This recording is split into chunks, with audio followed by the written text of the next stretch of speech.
جاوریا سرگودا سے خبر شامل کرتے ہیں۔ حاجی ظفر عباس کی رپورٹ کے مطابق کسی بھی سرکاری ملازم کے لیے اپنی ملازمت سے باعزت ریٹائرمنٹ ایک اعزاز کی بات ہے۔ یہ بات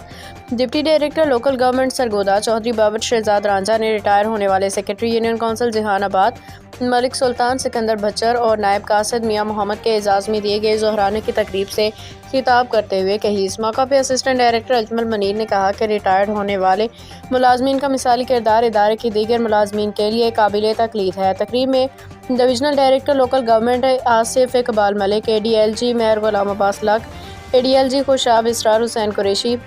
اے D L G Khurram Saleem Warraich, A D L G Bhalwal Mansoor Hussain Gondal, A D L G Sargodha Mian Amir Sultan ننگیانہ، Syed Abrar Hussain Shah, secretary صاحبان امان اللہ شاہ، رؤوف گھمن، ملک حق نواز، مہر محمد شریف، رانا نذر، امان اللہ شاہ، سکندر حیات، رانا سلطان، رانا عارف، اقبال حسین شاہ، حق نواز، محمد اقبال، خضر حیات کچی اور دیگر موجود تھے۔ چودھری بابر شہزاد نے کہا کہ ریٹائرڈ ملازمین نے جس طرح اپنی زندگی کا طویل حصہ سرکاری ملازمت میں گزارا، انہیں امید ہے کہ وہ ریٹائر ہونے کے بعد اسی جوش و جذبے سے معاشرے کے محروم طبقات کی خدمت کو اپنا شعار بنائیں گے اور اچھے تجربات اور علم و فن کو معاشرے کے لیے عام طبقات تک پہنچانے میں معاون ثابت ہوں گے۔ انہوں نے ریٹائرڈ ہونے والے ملازمین کو مبارکباد دیتے ہوئے اس امید کا اظہار کیا کہ وہ